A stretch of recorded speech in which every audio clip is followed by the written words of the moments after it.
그래서 우리 같이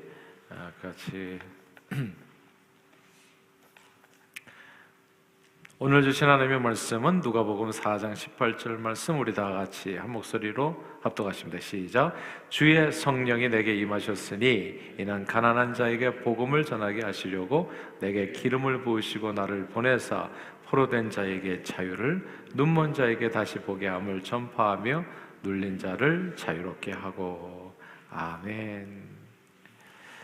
요한복음 9장에 보면 예수님께서 날 때부터 이제 맹인 되신 분의 눈을 안식일 날에 고쳐주시는 그런 이야기가 나옵니다.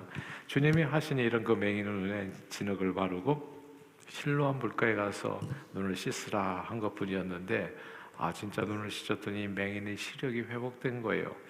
이 일을 목격하고 나서 바리새인들이 적지 않게 당황을 했습니다. 분명히 예수님께서는 안식일에 사람을 고치는 일을 하셨거든요. 그러면 이제 저들의 생각에는 이제 안식일을 범한 것이다. 그래서 안식일을 범한, 이게 예전에는 구약 시대에는 안식일을 범하면 막 이렇게 이제 돌로 쳐서 죽이기도 막 하고 그랬었잖아요. 이제 큰 죄를 저지른 거죠. 근데 이런 죄인이 어떻게 죄인이 날 때부터 소경된 자의 눈을 고쳐줄 수 있을까? 이게 이제 두 가지 생각이 부딪히면서 저들이 이제 딜레마에 빠진 겁니다. 창세 이후로 맹인으로 난 자의 눈을 뜨게 했다는 이야기는 들은 적이 없는데, 한 번도 들은 적이 없는데, 맹인을 다시 보게 하는 그런 기적은 오직 하나님밖에 할 수 없다라고 믿었는데, 그런 하나님밖에 할 수 없는 일이 안식일을 범한 죄인인 예수님께서 그 일을 하신 거예요. 그러니까 이거를 어떻게 받아들여요? 죄인인데 놀라운 하나님께서밖에 할 수 없는 일을 했다? 이제 이게 잘 소화가 안 된 거죠. 그러나 오늘 본문은 이렇게 말씀하십니다. 여기에서 보면 오늘 본문에 우리 다시 한번 읽어볼까요? 본문을 같이 한번 읽겠습니다.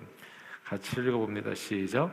주의 성령이 내게 임하셨으니 이는 가난한 자에게 복음을 전하게 하시려고 내게 기름을 부으시고 나를 보내사 포로된 자에게 자유를, 눈먼 자에게 다시 보게 함을 전파하며 눌린 자를 자유롭게 하고.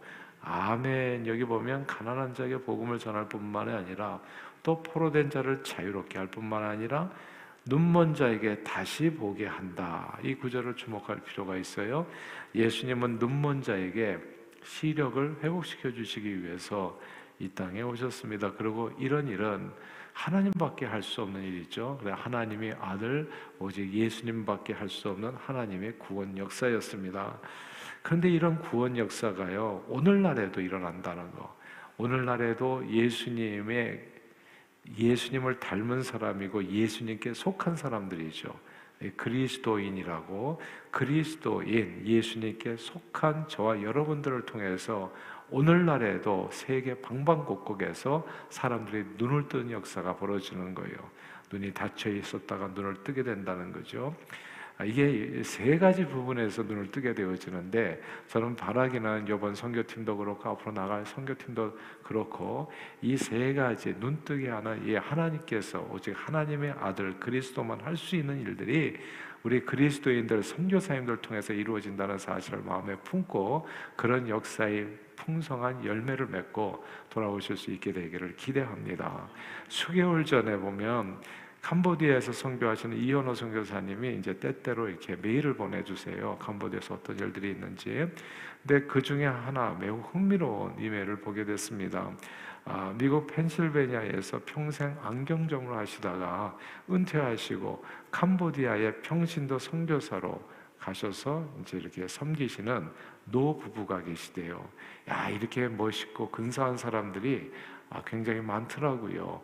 보니까 이렇게 은퇴하시고, 은퇴를 보통 좀 일찍 하시는 분들도 있잖아요. 62세도 하시고 65세도 하시고, 어떤 분들은 또 생활이 더 그 전에 이미 다 노후가 준비되신 분들은 그보다도 더 일찍 좀 이렇게 은퇴하실 수도 있잖아요. 그러면 세상 직장이나 좀 내려놓고 그때서부터는 진짜 일을 하는 거죠. 주 예수께 받은 사명을 정말 온전히 시간을 다 바쳐서, 그리고 자기 에너지를 다 들여서 그 일을 감당하게 되는데, 은퇴하고 나서 이분들이 플로리다나 이렇게 바닷가나 골프장 옆으로 이렇게 간 게 아니라 캄보디아 선교사로 간 거예요.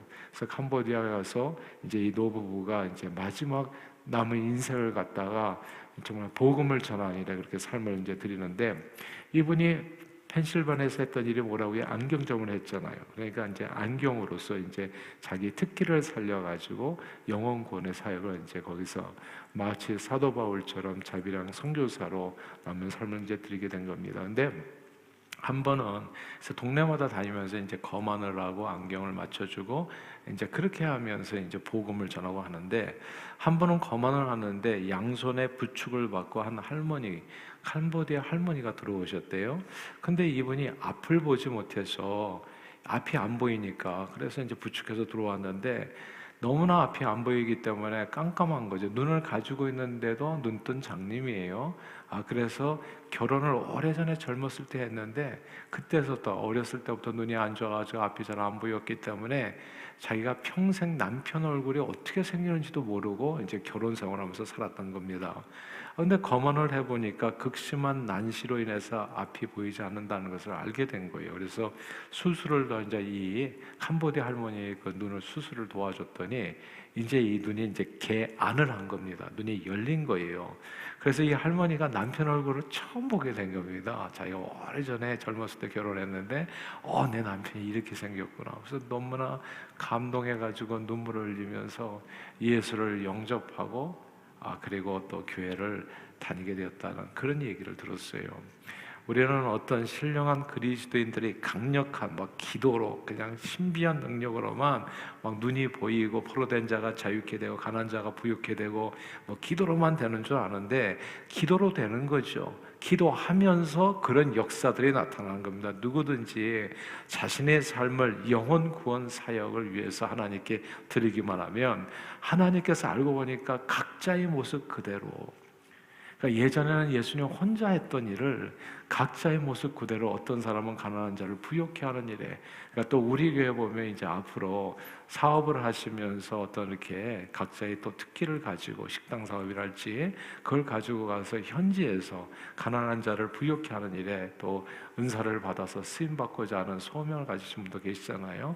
그러니까 각자의 모습 그대로 우리의 삶을 하나님 앞에 드리면 하나님께서 2000년 전에 예수님께서 하셨던 그런 일들을 이루더라고요. 포로된 자, 억눌린 자를 자유케 하고 가난한 자를 또 부욕케 하고 가난에서 벗어나게 하고 복음을 듣게 하고 그리고 눈먼 자의 눈을 뜨게 한다는 거예요.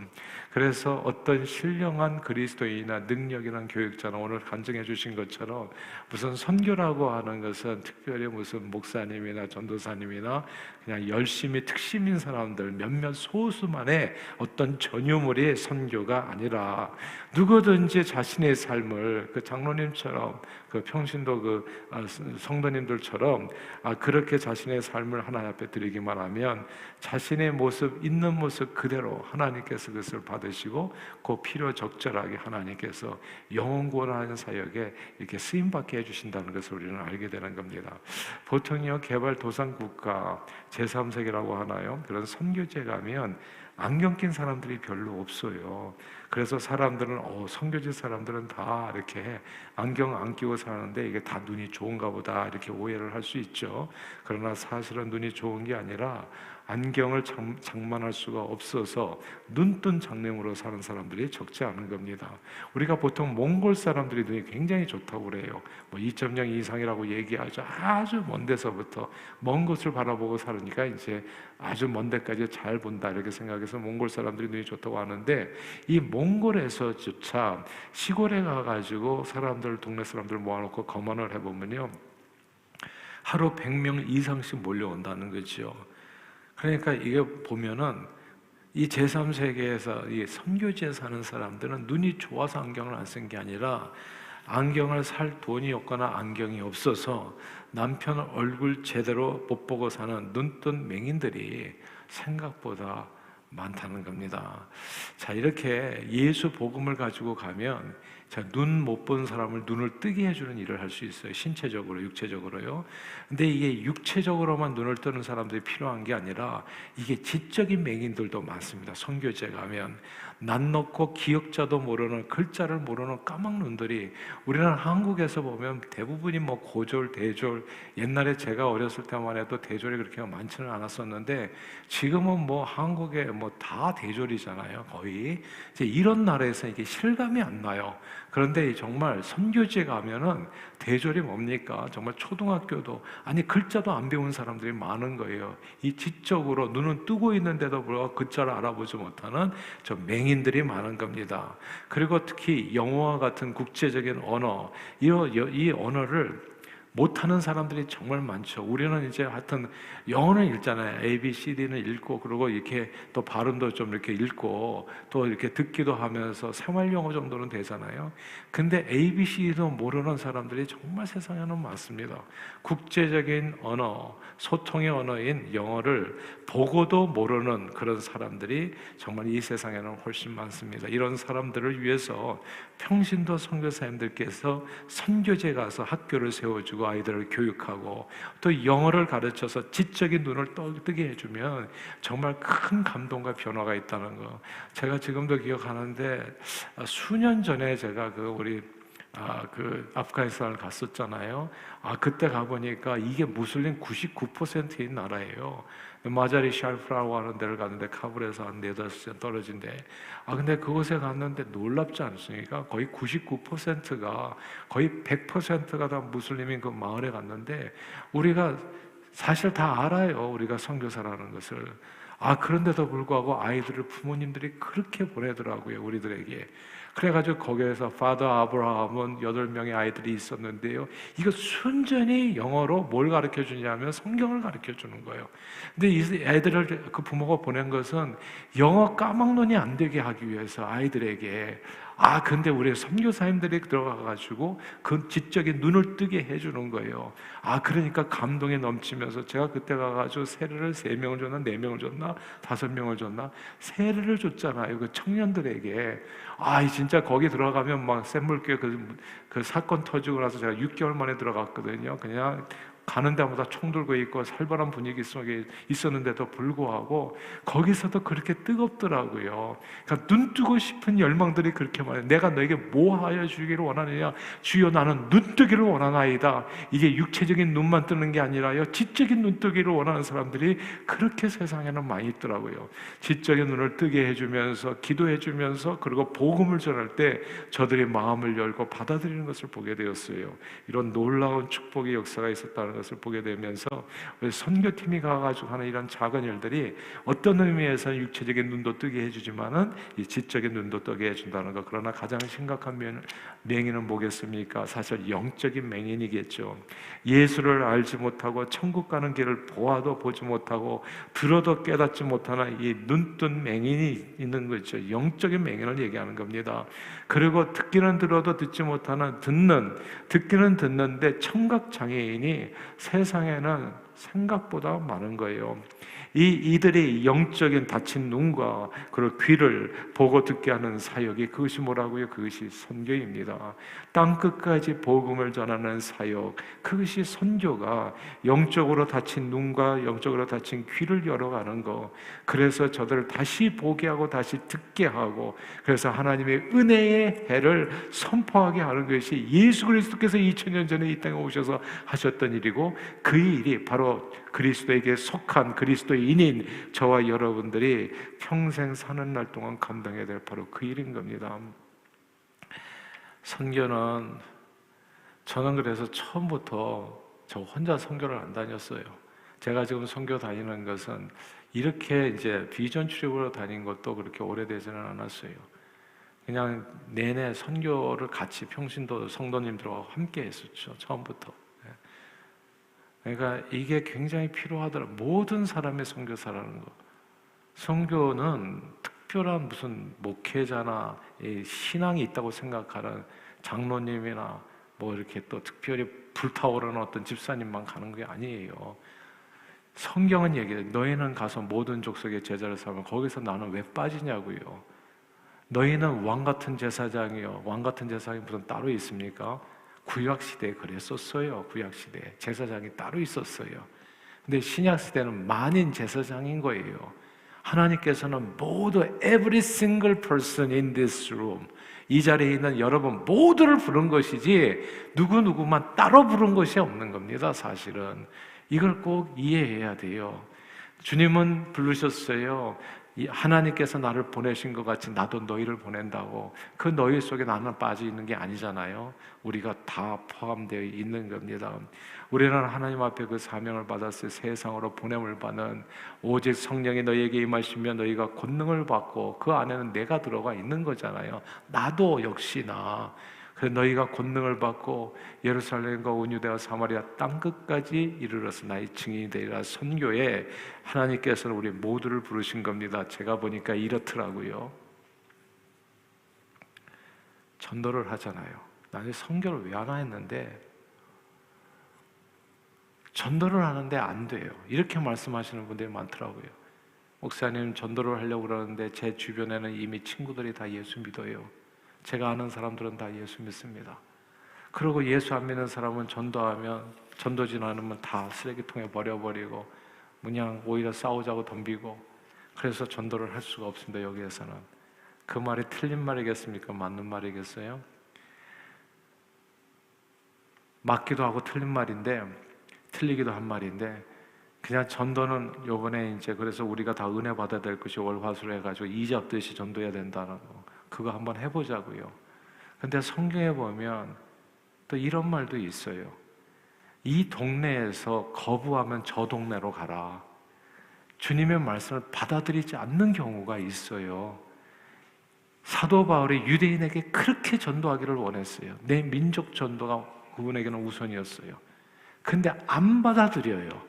그러니까 어떻게 해요? 그럼 거기서 그냥 전도 안 하고 그냥 평생 아무것도 안 하고 가겠습니까? 예배만 드리고? 아니에요.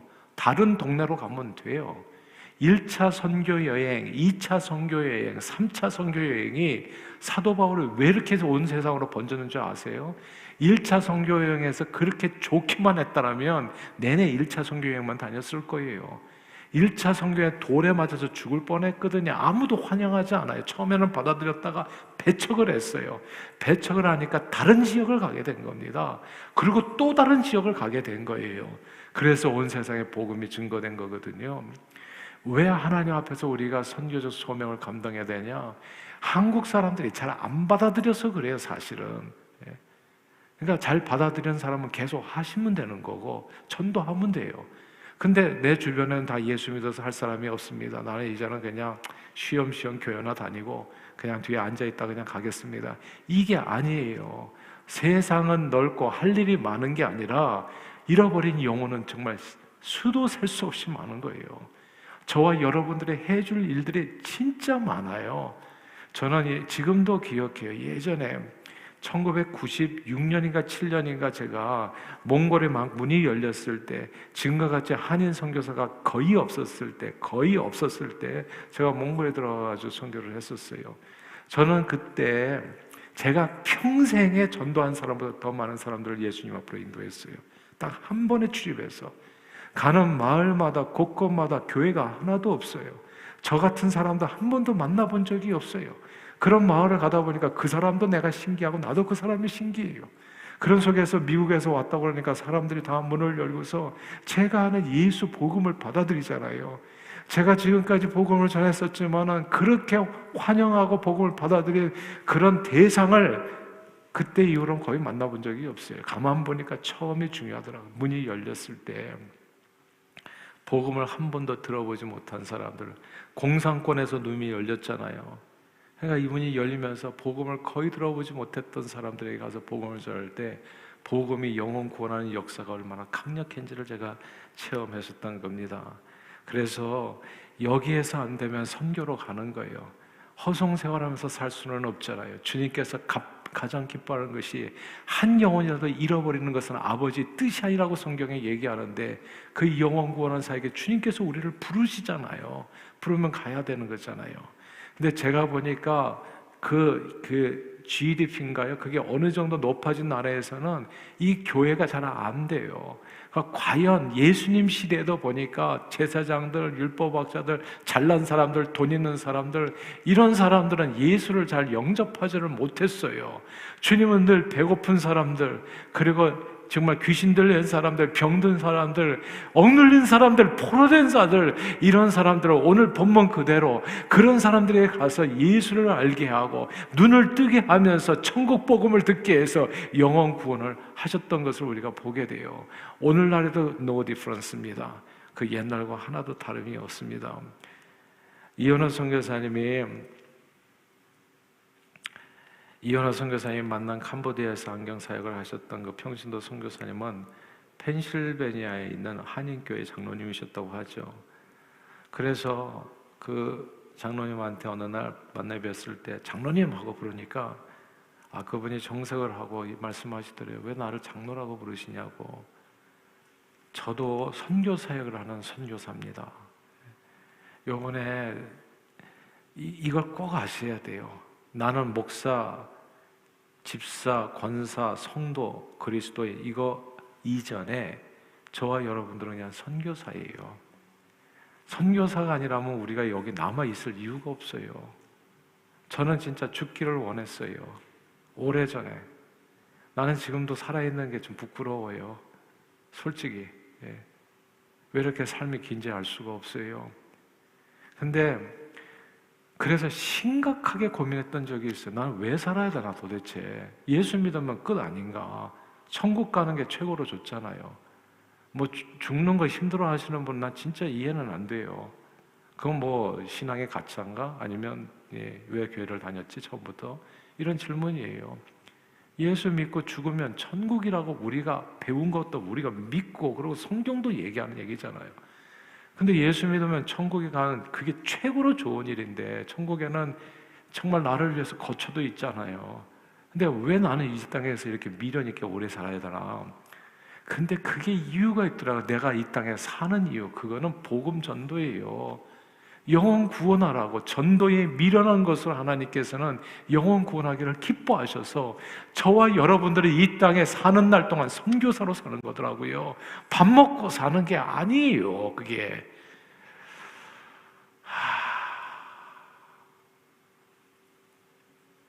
주님은 이 땅에 저와 여러분들을 두셨어요. 나는 장로가 아닙니다. 나는 선교 사역을 하는 선교사입니다. 그 장로님 말이 100번 지당한 말입니다.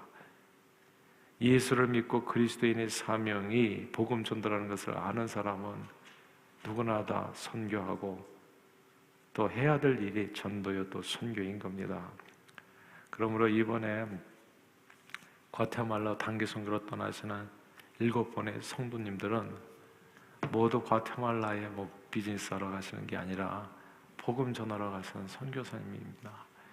이게 되게 중요해요. 나는 선교사다. 우리가 선교 훈련할 때 항상 하거든요. 나는 선교사다. 나는 선교사다. 나는 선교사입니다. 이거는 평생 잊지 말아야 돼요. 이거 잊어버리면 삶이 게을러지더라고요.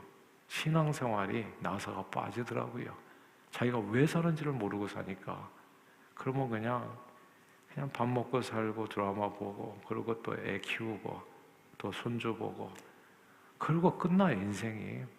그 모든 삶에도 물론 무슨 의미가 있겠지만은 무슨 의미가 있는지는 잘 모르지만 어떤 의미가 있겠지만 그러나 주님께서 우리를 이 땅에 두신 이유는 선교사로 뒀다는 것을 절대 잊어서는 안 됩니다. 사도 바울의 말씀을 인용할게요. 주 예수께 받은 사명, 하나님의 은혜의 복음을 증거하는 일을 마치려 하면은 내 생명을 조금 더 귀한 것으로 여기지 않는다.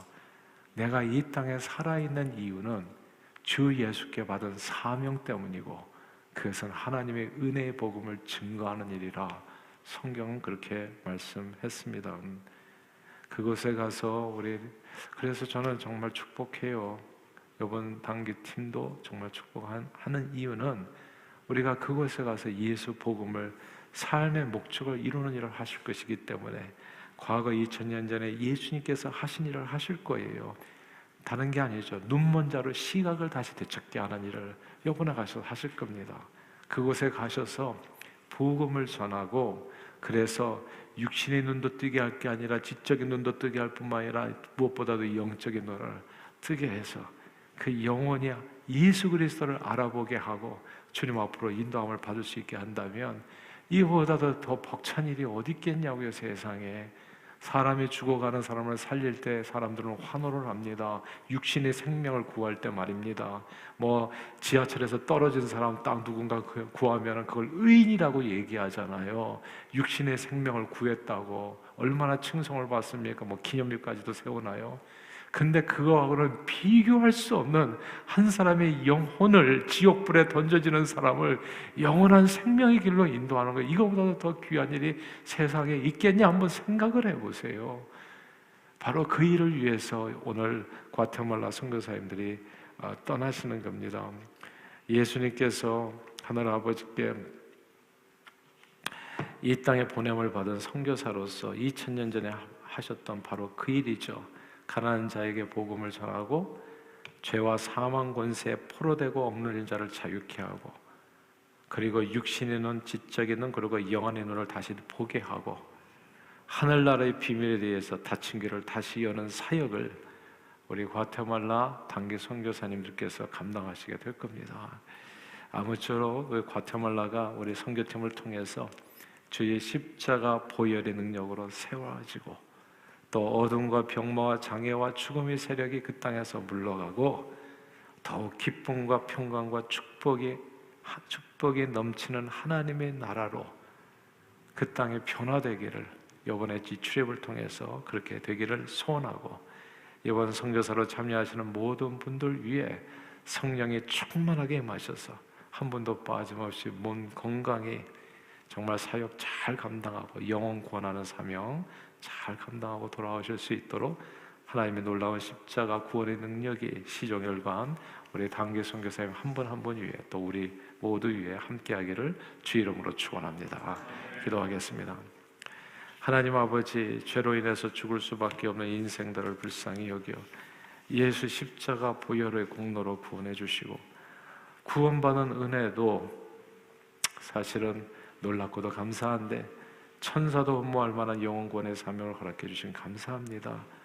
우리 주님께 받은 사명 곧 하나님의 은혜의 복음을 증거하는 일을 감당하기 위해 과테말라 우리 선교사님들이 달려가고자 하오니 한 분 한 분 성령 충만케 해주셔서 오직 주님께서 공급해 주시는 힘으로 주신 사명을 기쁨으로 잘 감당하고 돌아올 수 있도록 은혜와 평강과 능력과 지혜를 한없이 부어 주옵소서.